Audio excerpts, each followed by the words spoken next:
everyone. Welcome to my YouTube channel Easy Approach to Bio. I hope all of you are doing great.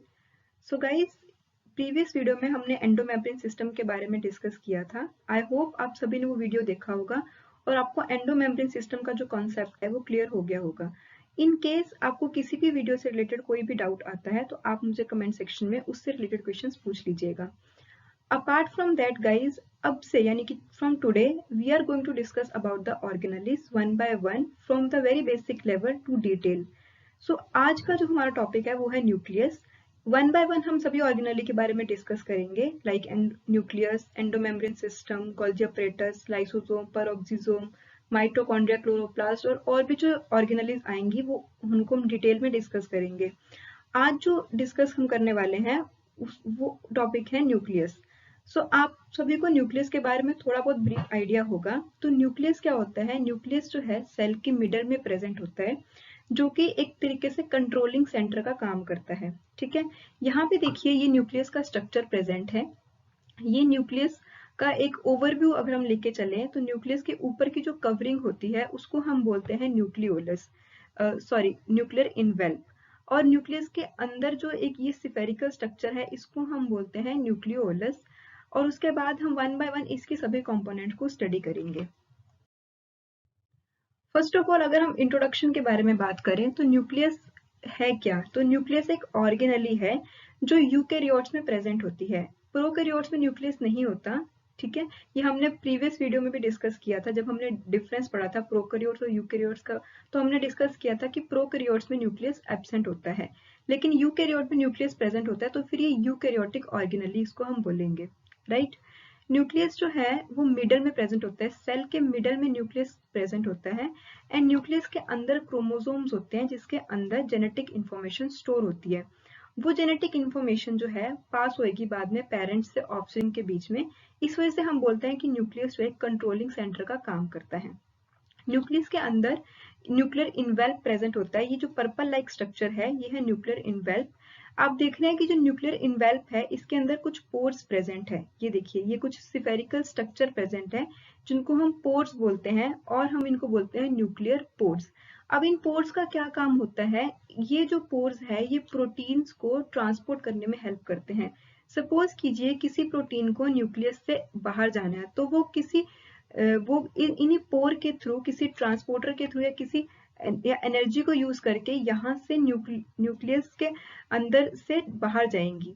और अगर किसी protein को बाहर से अंदर आना है, न्यूक्लियस के अंदर किसी की फंक्शनिंग होनी है, तो फिर वो अगेन इन्हीं पोर्स के थ्रू न्यूक्लियस के अंदर आएगी. यानी कि इन पोर्स का काम होता है एक्सपोर्ट और इम्पोर्ट करवाना. राइट, अब ये जो जितना भी पर्पल लाइक स्ट्रक्चर आपको दिख रहा है जहाँ पे पोर्स प्रेजेंट है उसको हम बोलते हैं न्यूक्लियर इनवेल्व. न्यूक्लियर इनवेल्व एक डबल मेम्ब्रेन स्ट्रक्चर होता है जो कि न्यूक्लियस को प्रोटेक्ट करने में हेल्प करता है. और दूसरा काम होता है कि ये न्यूक्लियस को दूसरी ऑर्गेनेली से सेपरेट करके रखता है.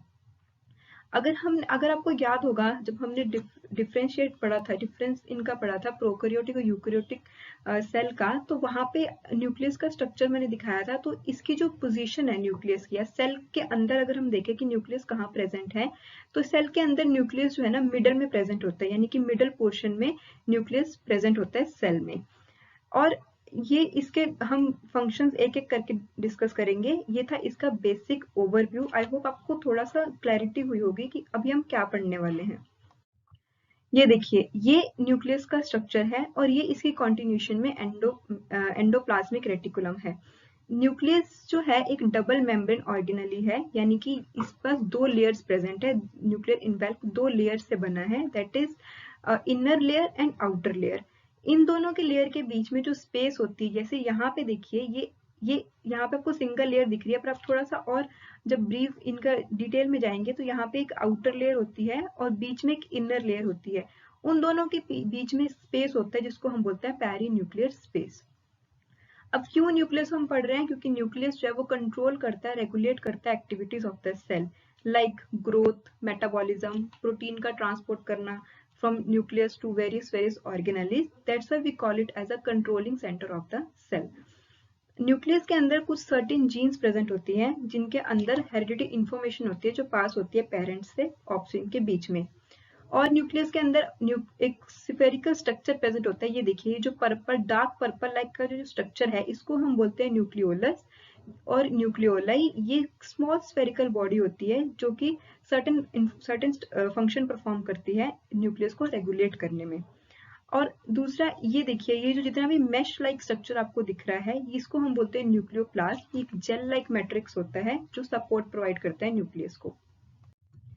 अब हम कुछ कंपोनेंट स्टडी करते हैं न्यूक्लियस के। न्यूक्लियस के अंदर कुछ कंपोनेंट्स प्रेजेंट होते हैं, that is nuclear envelope, nuclear lamina, nucleoplasm जिसको हम न्यूक्लियस सैप भी बोलते हैं, nucleolus, chromatin fibre and nuclear matrix.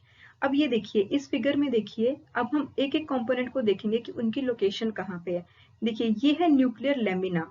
ये जो मेम्ब्रेन आपकी प्रेजेंट है न्यूक्लियर इनवेल्प, इसी के नीचे न्यूक्लियर लैमिना प्रेजेंट है जो कि सपोर्ट प्रोवाइड करता है।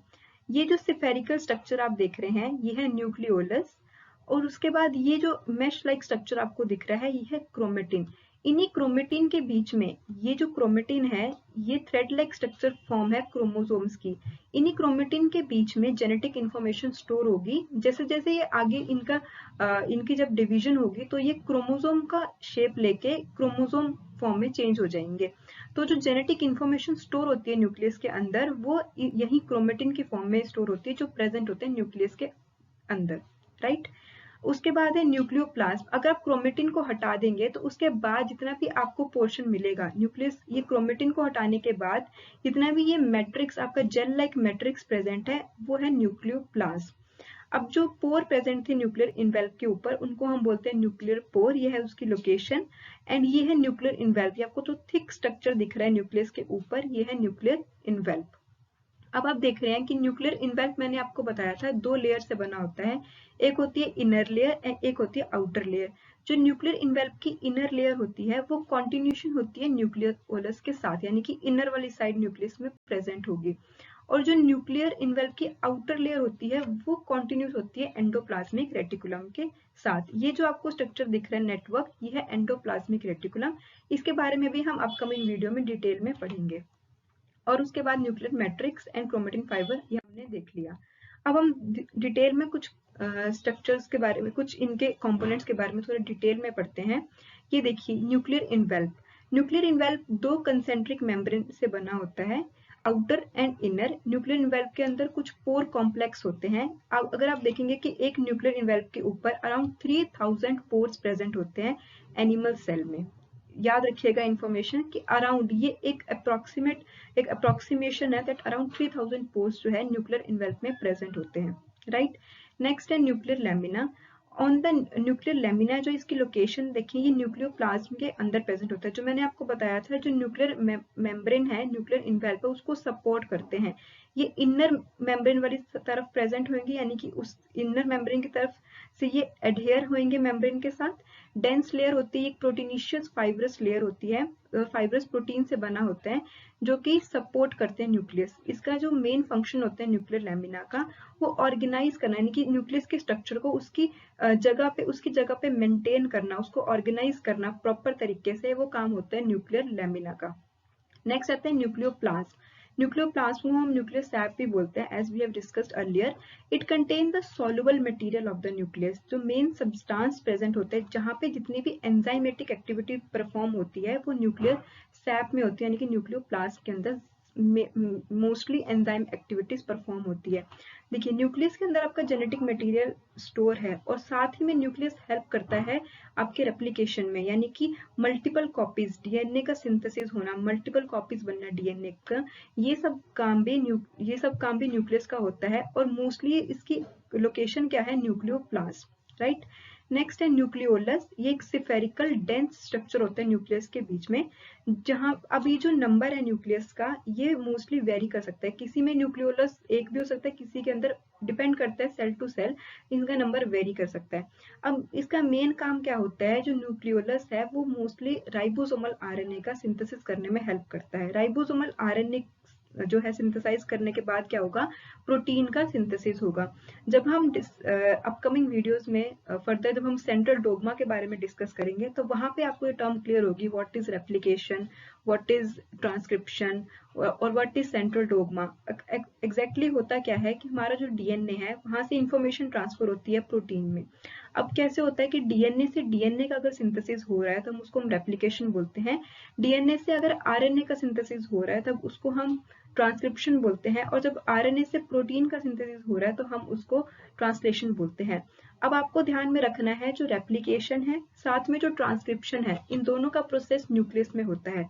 ट्रांसलेशन का प्रोसेस साइटोसोल में होता है. ये हम डिटेल में डिस्कस करेंगे. अभी जस्ट आप एक तरीके से एक फंक्शन के लिए ध्यान में रख सकते हैं कि न्यूक्लियस क्या क्या फंक्शन परफॉर्म करता है, right.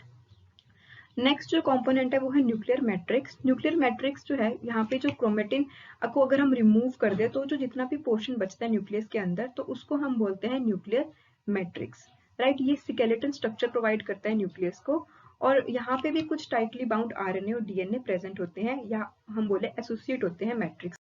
Okay, if we talk about the function of nucleus, so nucleus, it contains the hereditary information which control the cell growth, reproduction, and nucleus जो है major function क्या perform करता है, it help in replication यानी कि synthesis of DNA to DNA and transcription. Apart from that, it is the major site of the transcription. Nucleus is the major site of the transcription, and the central rule of biology states that DNA is copied to RNA, that is, and then to protein, that is central dogma. It also performs central dogma. And nucleus has clearly explained it is a genetic information. There is genetic information stored in the form of nucleus, so it acts as a control house of the cell. It controls various metabolic activities of the cell. So these are some functions which are performed by the nucleus. Okay, that's all about today's lecture. I hope the concept of nucleus is clear to you. In case if you found any doubt related to the concept of nucleus, you can ask me in the comment section. I hope the lecture was useful to you, and don't forget to like, share and subscribe this channel. See you in the next video. Thank you so much.